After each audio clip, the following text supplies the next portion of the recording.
Anu saboteni. Anu yaba. Anu yaba. Ibolo. Uvo minole. Pavo vominole. Olivo vomido. Olivo vomido.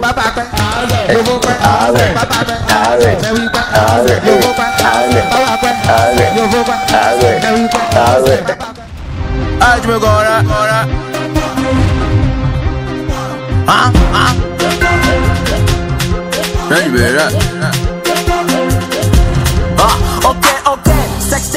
Chers amis, bonsoir et bienvenue sur ce nouveau numéro de votre émission préférée à la découverte d'un artiste.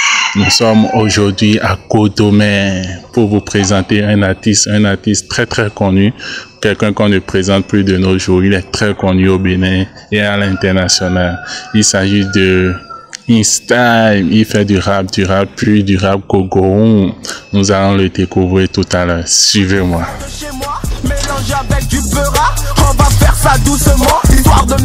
Chers amis, nous y voilà. Comme je vous le disais à l'entame de l'émission, nous sommes actuellement avec InStyle, le créateur du rap Gogoron. InStyle, bonjour. Bonjour. Comment vous allez? Très bien, super. Présentez-vous s'il vous plaît. Moi c'est Ludino Agosevi, a.k.a. X-Time, le DJ national, international parfois. Je suis artiste, chanteur, compositeur, réalisateur, monteur, producteur, tout ce qui est air dans la musique, c'est moi. Super. Donc voilà. InStyle, dites-nous, en tant qu'artiste, chanteur, réalisateur, qu'est-ce qui fait votre particularité? En tant qu'artiste, chanteur, rappeur, ce qui fait ma particularité, c'est le gogoron en fait que j'ajoute à mon rap. Parce que tu vois, quand j'ai commencé en 2012 ma carrière solo, je rappais, j'ai même fait une mixtape en 2014 qui composait plusieurs titres et c'était que du rap, tu vois. Mais après, j'ai remarqué que bon, on est en Afrique, tu vois, principalement au Bénin. Il faut que je rapporte une touche béninoise, tu vois. Donc j'ai collé un rythme béninois à mon rap, à ma façon de faire de la musique. Et j'ai pas cherché loin, je suis allé chez moi, j'ai vu que le gogoron en fait c'est un rythme assez dansant et ça a un côté groove, beaucoup, enfin c'est super en fait, tu vois. Donc du coup j'ai essayé d'associer quelques beatmakers, spécialement Ronnie Beat, à qui je fais un big up, qui est carrément dans la même lancée que moi. Donc du coup on apporte à chaque fois du gogoron au rap. N'importe quel rythme, tu vois, on peut prendre la trappe et lui amener du gogoron comme le morceau d'Adjé.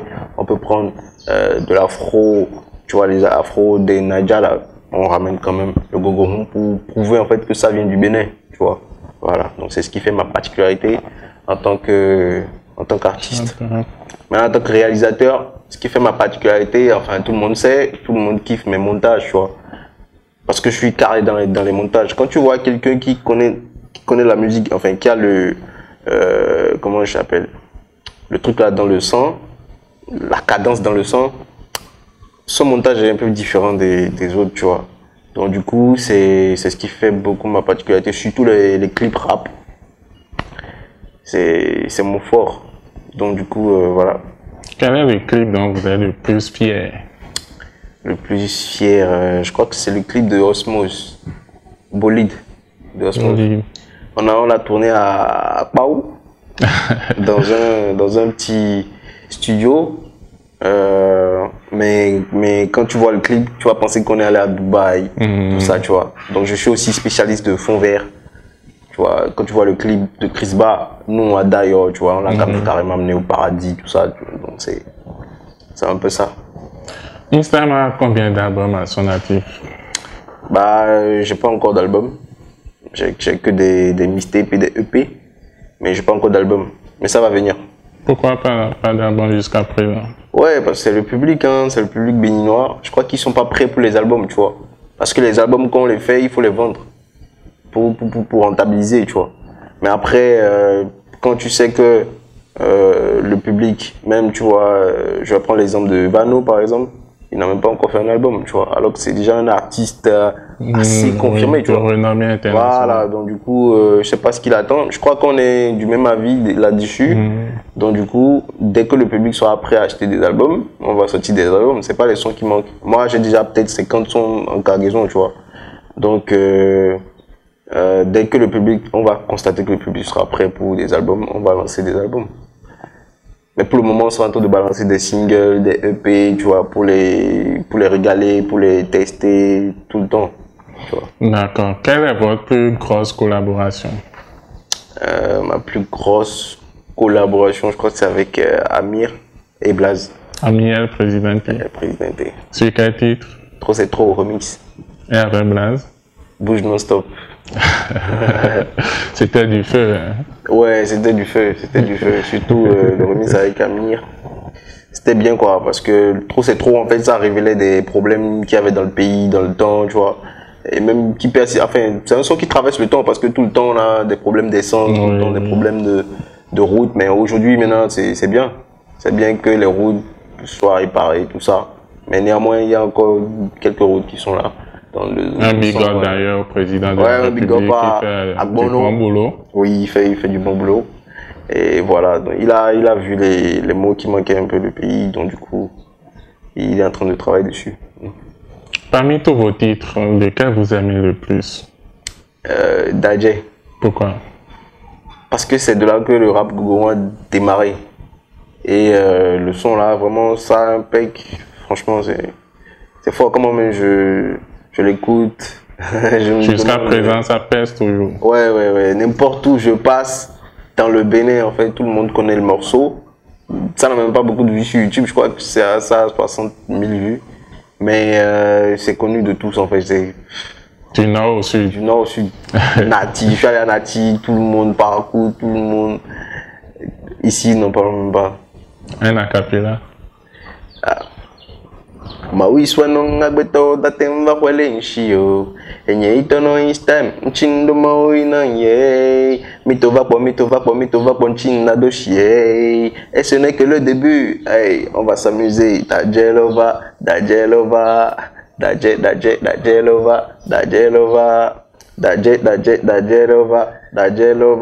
hey Eva. Donc voilà. C'était votre tout premier morceau en tant que rap gogo, voilà. Et après ça, qu'est-ce qu'il y a suivi? Après, il y a eu Héros. Tu vois, il y a eu Héros. Il y a eu le morceau avec Tobé, dans l'argent de qui. Il y a eu plein d'autres. J'ai même sorti Mixtape, enfin EP, que du rap gogo. Mais en fait, là, j'ai montré en fait que sur le EP, qu'on pouvait mélanger le gogo avec beaucoup de trucs. Avec de la drill, avec de l'afro love, tu vois, j'ai même fait de l'afro love avec, où on chante et tout, avec du zouk. En fait, le gogo, en fait, on peut le ralentir, l'acélérer, pour que ça fasse plein de rythmes, en fait, tu vois. Dès qu'il y a le tu vois, dedans c'est bon. Quand on l'accélère, ça fait tu vois, quand le ralentit. Donc du coup, c'est un rythme qui va avec toutes les musiques. Donc avec l'EP en fait, qui s'appelait Tu peux le faire, j'ai carrément montré en fait toutes sortes de figures de gogo. Voilà. Est-ce que vous avez eu jusqu'à présent des retours positifs de l'extérieur surtout? Ouais, surtout de l'extérieur. D'ailleurs, j'irai en Belgique en février pour une prestation. Belgique, Italie, après la France. Surtout aux USA, en fait, il y a plein d'adjas, je crois, qui me réclament là-bas. Donc, on va essayer de faire des trucs. Des collaborations extérieures en vue? Ouais. Et ça sera sur l'album parce que j'avais prévu faire un album en 2020, mais le Covid a tout niqué. Et j'avais quand même entamé des collabos en Côte d'Ivoire. Mais on n'a pas fini. Du coup, je peux pas annoncer les noms. Mais il y a quand même des collabos en Côte d'Ivoire. Seulement en Côte d'Ivoire. Ouais, à venir. Donc on ne peut pas connaître les noms au moins. Non. Ok, Stan. Si on vous demandait de porter un regard critique sur le showbiz béninois, qu'allez-vous dire? Critique sur le showbiz. Enfin, le showbiz est divisé en deux parties, selon moi. Il y a le côté administratif, enfin les acteurs du showbiz, et il y a le public, tu vois, le public, les fans, tout ça. Donc du coup, mon regard critique sur le public, c'est qu'ils ne nous soutiennent pas vraiment. Tu vois. Ils ne sont pas patriotes, tu vois, ils sont dans leur tête. Il faut que dans leur tête, ça soit mon pays d'abord, en fait, tu vois. Même si on sait que les autres sont meilleurs dans des choses parce qu'ils sont quand même dans des conditions données et nous on n'a pas ces conditions là, mais on essaye quand même, on sait qu'on produit le meilleur de nous-mêmes et c'est avec leur soutien en fait qu'on deviendra meilleur, tu vois. Est-ce que vous pensez que vous comblez les attentes de votre public? En fait, normalement, parce que pour que le public vous soutienne, il faudrait d'abord qu'il soit... Justement, mais l'artiste ne comble pas l'attente d'un public, tu comprends? C'est le public qui suit le mood de son artiste. Tu comprends un peu? Par exemple, si je veux commencer la musique, je fais ce que j'ai envie de faire. C'est ça qui démarque en fait, c'est ça qui fait ma particularité. Tu comprends? Je n'irai pas copier, par exemple, Fanico qui a fait un truc qui marche pour espérer être un artiste qui marche. Tu comprends? Oui. Je veux faire ce que je sais faire, ce qui me passionne. Tu comprends un peu? Et de là, si j'ai des fans, ça veut dire que les fans kiffent ce que je fais.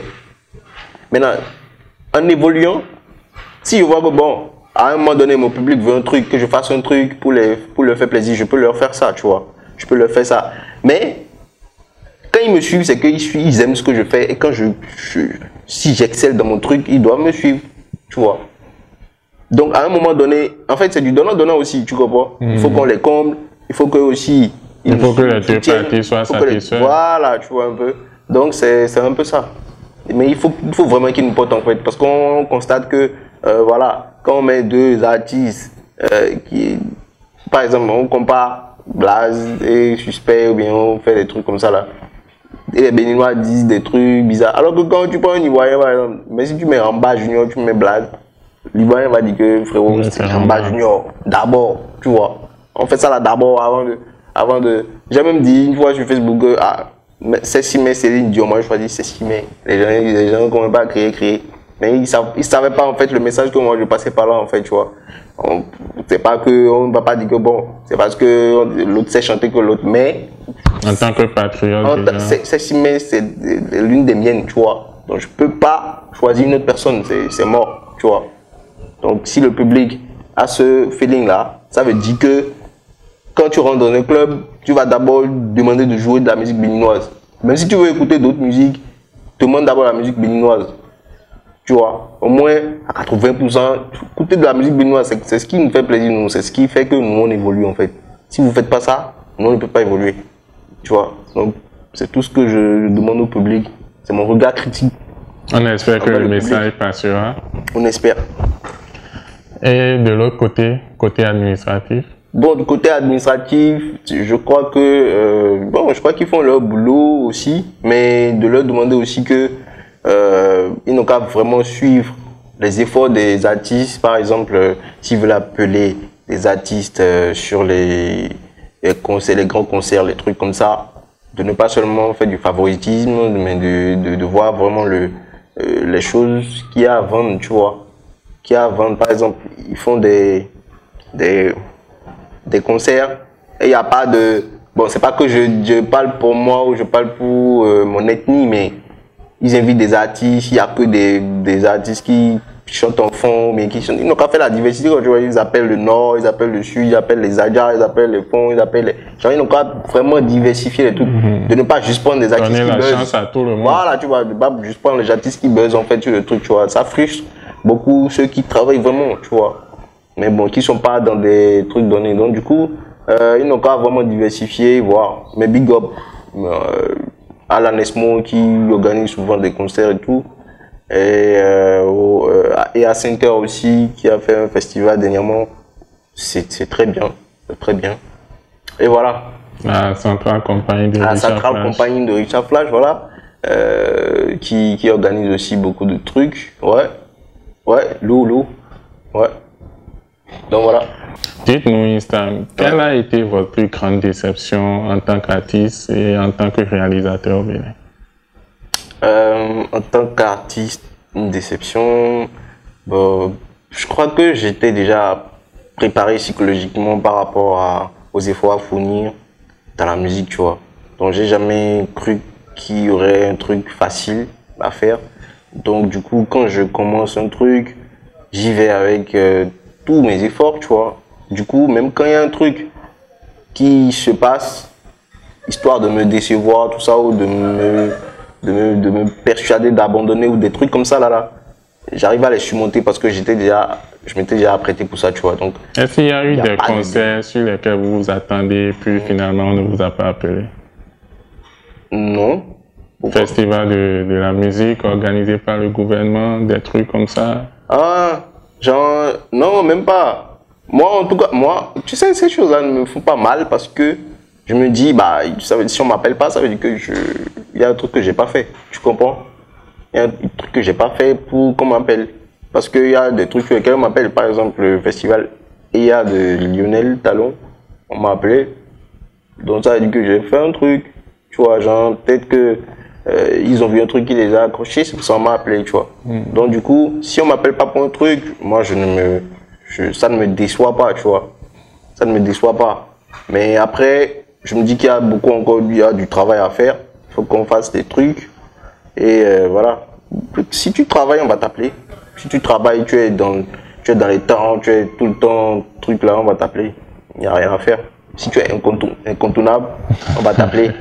Donc du coup, c'est le travail en fait, tu vois. Dès que tu travailles, tu ne fais pas confiance. Par exemple, pour ne pas être déçu par quelqu'un, il ne faut pas lui faire confiance, tu vois. Il ne faut pas y mettre tout ton truc là. Il faut être apprêté. Quand tu t'apprêtes que l'être humain peut te décevoir à tout moment, même quand il va faire un truc, ça va juste te faire rigoler parce que toi tu es déjà apprêté pour ça, tu vois. Voilà, donc du coup, j'ai pas eu de déception particulière, non, même pas. Et en tant que réalisateur?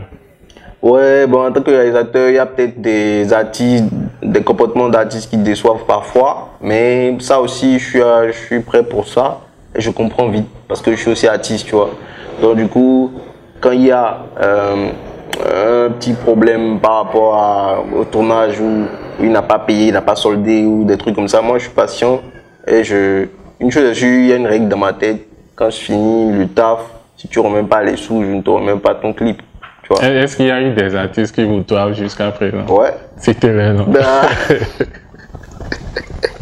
Je peux pas citer parce qu'il y a une grosse tête dedans.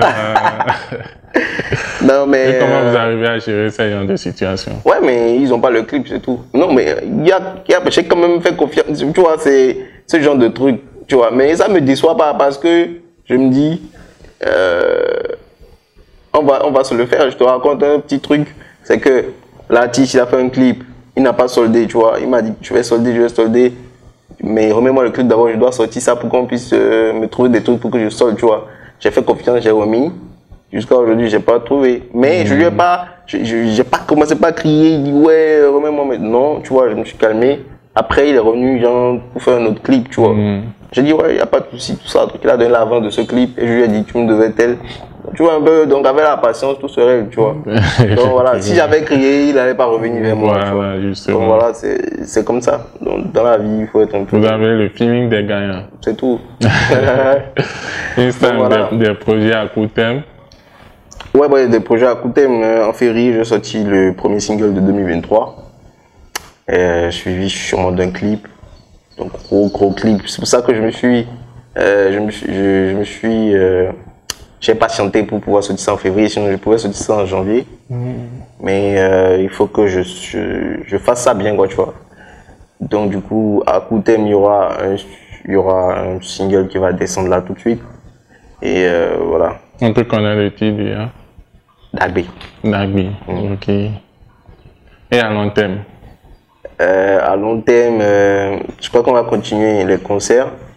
On a fait un concert l'année dernière, en avril, à Dogo. C'était incroyable. Donc du coup, on va continuer. Peut-être on va faire encore Dogo pour que ça devienne un festival chaque année. Ou alors on va délocaliser, on va faire ça dans une autre ville, tu vois. normalement c'était une tournée, mais comment j'ai commencé en fait, j'ai vu qu'il y a une vague d'artistes qui a fait pareil. Genre qui sont allés chez eux pour aller voir en fait ce qu'il valait chez eux. Donc du coup, c'est devenu un peu un cafouillage. J'avais des conseils un peu partout, donc moi j'ai arrêté la tournée. Moi je voulais faire une tournée nationale. Ce que Nicanor a fait d'ailleurs, parce qu'il a sorti un album. Et je trouvais ça un peu plus logique. Donc du coup, j'attends. Cette année, je peux choisir encore un autre endroit, tu vois. Peut-être Nati Tengu, tu vois, un truc dans le nord, peut-être à Parakou, tu vois. Et faire un concert. Et sortir, cette année, j'ai peut-être prévu sortir 3 vrais singles. Après, on peut faire des sons, des collaborations dedans, tu vois. J'ai beaucoup de collaborations avec Chris Bar, Gis, et Charlie T, tu vois. Du coup, big up à tous ces gars-là. Ça, c'est mes gars. Ceux que je viens de citer là, ce sont mes gars sud de showbiz. C'est le gang. C'est le gang. Donc, du coup, voilà. Voilà un peu. Merci Einstein, merci beaucoup. Chers amis, nous revenons pour la deuxième partie de l'émission. Et pareil, ça fait danser. Donc pareil, ça fait bouger. Nous sommes de retour pour vous présenter la deuxième partie de l'émission qui consiste à interpréter ou soit danser sur un son qu'on aurait choisi pour l'artiste.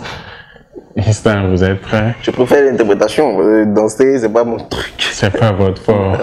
Vous nous faites danser, mais vous-même, vous ne dansez pas. Ouais, c'est ça. Notre boulot, c'est de faire danser. Alors, nous allons solliciter l'aide de la régie pour pouvoir...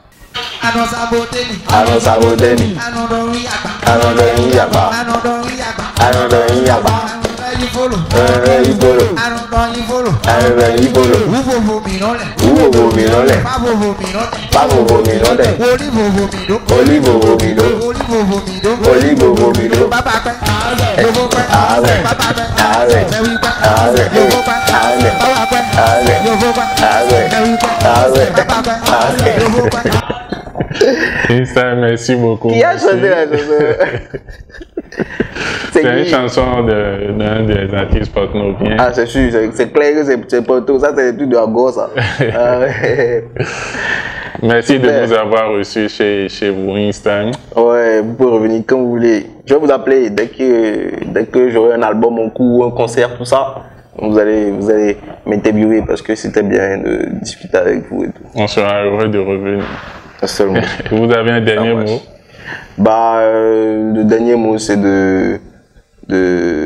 à l'endroit des fans, de vraiment nous supporter, Et aussi, je voudrais lancer en fait un message au gouvernement et peut-être au président de la République, Talon, Monsieur le Président Talon. Si un jour il pourrait se lever et venir en conseil de ministres ou je sais pas quoi, je sais pas trop, quelque part où une décision sera prise pour dire que le quota de la musique qui sera joué au Bénin sera peut-être de 80% de la musique béninoise et de 20% de la musique qui vient d'ailleurs, tu vois. C'est-à-dire, quand on va dans un bar ou dans un club ou dans une buvette, je sais pas, tous ceux qui jouent des sons sur le territoire, en fait, ils n'ont qu'à jouer sur 10 sons, ils n'ont qu'à jouer 8 sons béninois et 2 sons étrangers. Voilà, qui viennent d'ailleurs. Parce que si on fait ça comme ça, le béninois sera habitué à sa musique et du coup les artistes vont aussi évoluer, vont ça va faire bouger en fait les choses parce qu'on a vraiment de la playlist, on a des sons, on a tellement de sons qu'ils peuvent faire toute une soirée avec de la musique béninoise. Ouais. Donc si le quota est comme ça, si le président dit ça, il met un numéro. Si on vient quelque part et on voit que ce bar ne joue pas de la musique béninoise à 80%, on appelle le numéro, on signale le bar, on ferme ça. Comme ça, tout le monde sera droit. Je sais, j'ai confiance à mon président, il peut faire ça, tu vois. Donc du coup, moi c'est ce que j'ai à lui demander. Le message est fort, on espère que ça sera entendu par le président de la République. Merci beaucoup chers amis, merci à tous. C'était 229 TV à la découverte de votre artiste Einstein. Yeah, Einstein Nigis, le Daddy International. Abonnez-vous, allez, on est ensemble. Ah, je me gora.